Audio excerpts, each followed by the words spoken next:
Kamusta pong muli mga katambay, si Kamanong po sa Tambayang Makabayan. Ito po, komentuhan po natin. Nagpahayag na po ang ating VP Sara sa mga black propaganda na ginagawa sa kanya. Tahasang paninira at mga fake news. At ito po, isa po ang sa Department of Education din po. Sinisiraan din po ang ating VP Sara. At nagpapalabas po na yung mga peking pangbaon po ng mga nasa elementary.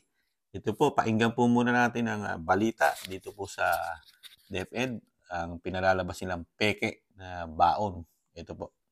Ang Department of Education o DepEd sa na huwag maniwala sa kumakalat na peking pangbaon post sa social media na umano'y magbibigay ng allowance na umaabot sa 5,000 piso para sa grade 1 hanggang grade 6 na elementary student.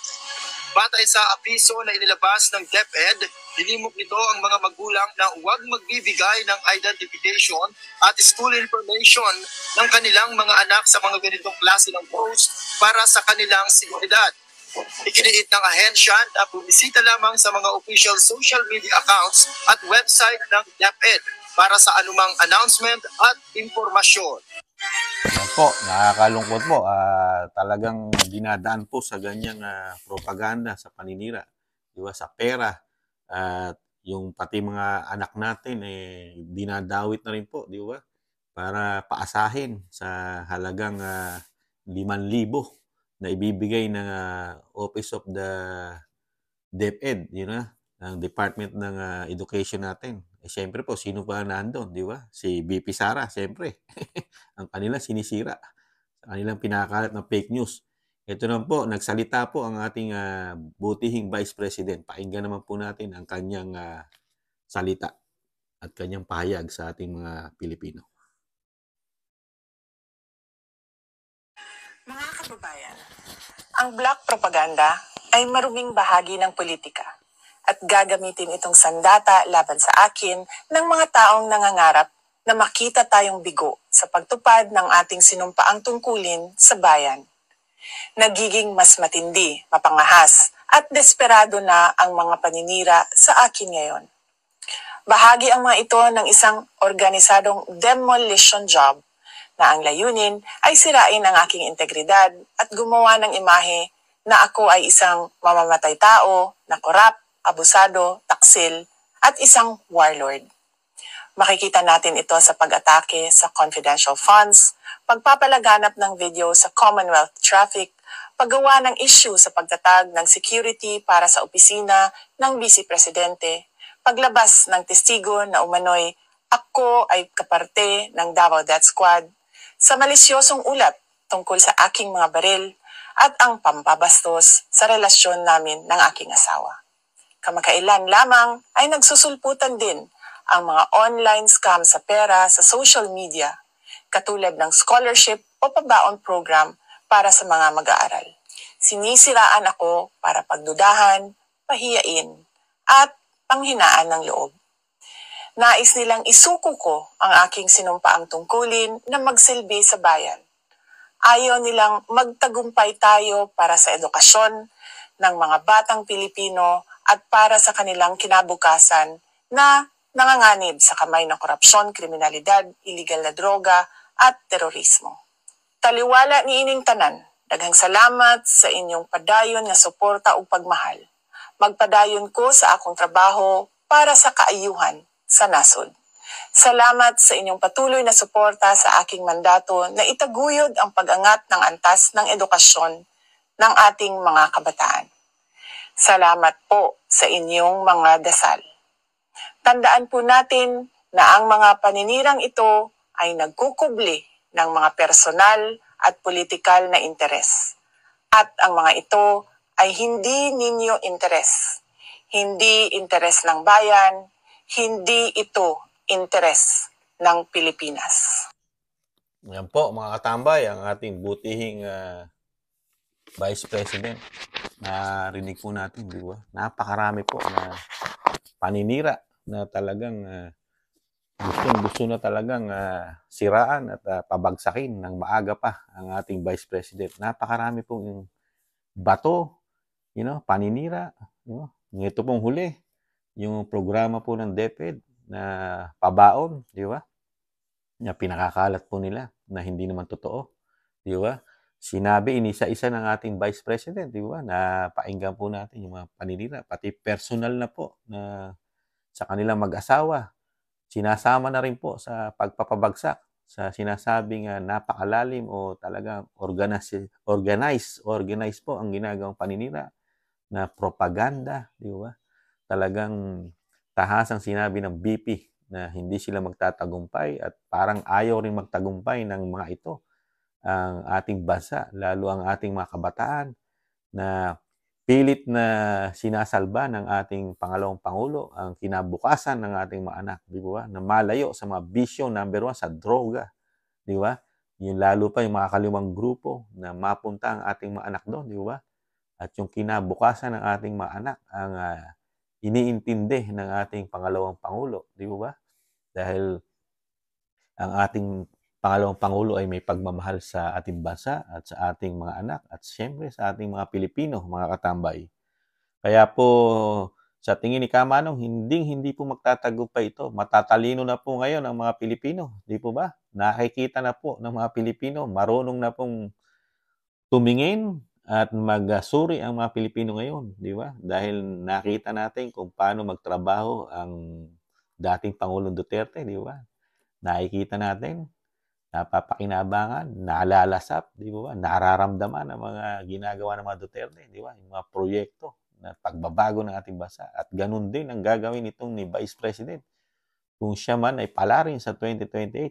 Kaya lang, yung mga talagang nag-aambisyon na ayaw nang umalis at sa kapangyarihan at magtuloy-tuloy ang kanilang power sa ating bansa. Ito na po ang ginagawa nila, napakaaga. Di po ba? Napakaaga nilang mamulitika at pabagsakin yung alam nila na magiging tinik sa kanilang maambisyon. At ito nga po ang ating VP Sara Duterte na nagtatrabaho ng tama sa ating bansa. Yung kanyang mandato bilang Secretary ng Department of Education. First time in the history ng Pilipinas na nag-improve at pinagkakatiwalaan at napakataas ng survey, number 1 sa lahat ng department ng gobyerno natin, ang DepEd, di ba? First time nangyari po na maging number 1, top 1, di ba? Sa mga Pilipino, ang DepEd Secretary at ang DepEd mismo. Di ba? Walang nangyayaring ganyan po sa mga nakaraang administrasyon. Kahit po sa panahon po ni Pangulong Duterte, hindi po naging top 1 ang ahensya ng DepEd. Di po ba mga katambay, sa panahon lang mismo ni VP Sara na tinutukan niya. Sa kabila ng hindi siya pinapansin ng mga media, ng mga giant media, hindi po pinapansin ang ginagawa ng ating VP Sara. Wala po silang ine-expose. Ang lagi lang po ine-expose, di po ba? Ang paninira sa mga Duterte, di ba? Sinasabi na nga, di ba? Sinasangkot. Yung mga gandang trabahong ginagawa ng VP, never binabalita ng malalaking media yan. Ang binabalita, yung mga di umano, sa baril, di ba? Nagbitbit daw ng baril. Tapos sinasangkot sa mga squad, sa mga krimen, sa Davao, di ba? At isa pa, sa ICC. Sinasangkot din ng VP sa ICC, sa International Criminal Court. Ano pa? Yung confidential fund na wala naman napatunayan. Di ba? Wala silang napatunayan. Kasi mismo mga COA, nagsasabi na walang anomalya sa confidential ng VP Sara. Dahil nandun lahat yung mga papers na kailangan ng COA. Di ba? Wala. Ano pa ba ang mga issue na binabato? Di ba? Napakaraming ini-issue na binabato ng mga propaganda na nagpapabagsak sa BP. Pero lahat yon nada. Di ba? Wala. Olats. Di ba mga tambay? Hindi pa rin nila mapababa ang popularidad ng Vice Presidente dahil nakikita nga sa gawa, sa trabaho. Sinisiraan mo yung Vice Presidente na nagtatrabaho ng maayos sa ating bansa. Malabo yun. Sila, ano ginagawa nila? Di ba? Tingnan nyo po ang mga ibang ahensya. Ang Senado, ano po ginagawa Senado? Di ba? Ano trabaho nila ron? Maglustay ng pera. Hearing ng hearing. Hearing ng hearing. Samantalang yun, usapin sa korte. Di ba?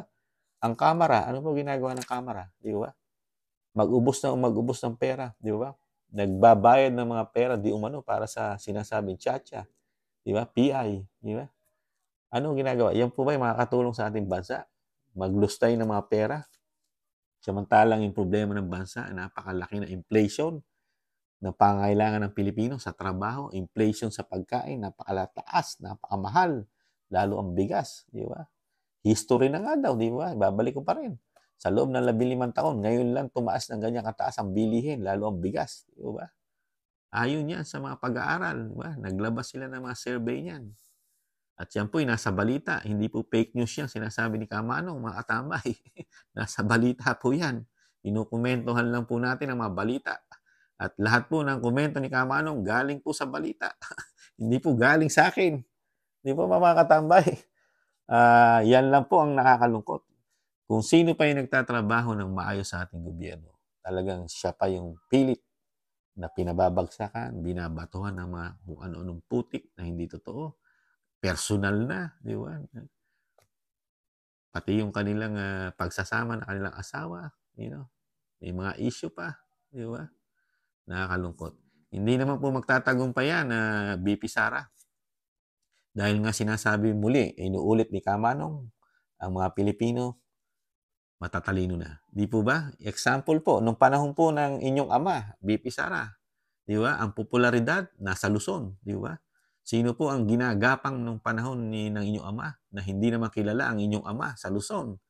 Ako nga po, hindi ko kilala ang inyong ama na siya pala taga Davao at mayor ng Davao, di ba? Dahil ang Luzon po, ang lahat ng social media, lahat ng media, nakatutok po sa panahon po nung kampanyahan po sa kalaban ng inyong ama, di ba? Si Mar Rojas at si Grace po, di ba? At si Binay, si dating presidente Binay, di ba? Doon po nakatutok ang mga malalaking media. Pero ano po nangyari sa malalaking media, mga katambay? Olats, di ba? Sino na naig? Ang taong bayan pa rin. Hindi sila. Hindi ang media, hindi ang mga politiko, hindi nila kayang ipanalo ang isang lingkod bayan na katulad ng mga Duterte. Kahit anong pagpapabagsak ng di umano ng mga media, kasama mga kaliwang grupo, at di umano kasama pa rin administrasyon, sabi nila, na tumutulong para pabagsakin ng mga Duterte, hindi pa rin magtatagumpay, hindi rin kakayanin, di ba? Dahil mismong taong bayan ang magsasaysay at ang magdidesisyon. Napakahirap dayain ng boto ng isang Pilipinong nagmamahal doon sa taong naglilingkod ng tapat sa bayan na katulad nung nakaraan. Paano mo dadayain yung mahigit 31 million votes? Landslide. Mas malaki pa boto sa presidente. Di mo ba? Ngayon pa, na tanging ang vice president lang ang nakikita nila nagtatrabaho, nagkakayod. Di ba? Bilang siya DepEd Secretary, vice chairman pa siya ng National LCAC Task Force, di ba? Yung umuusig sa mga rebelde. At siya rin ay vice presidente na nagpa-function po ang kanyang Office of the President, Vice President sa buong Pilipinas na napakaraming natutulungan po, di ba?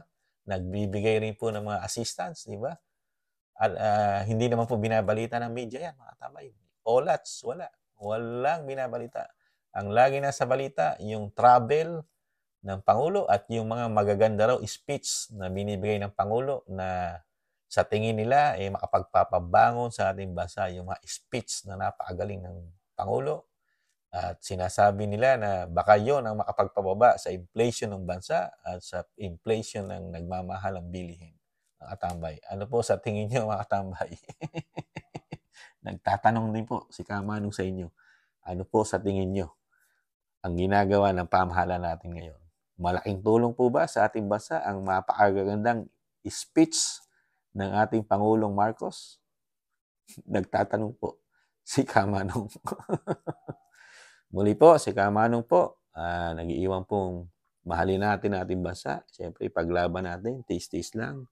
Darating din ang panahon ni BP Sara. Makakabangon tayong muli. Paalam.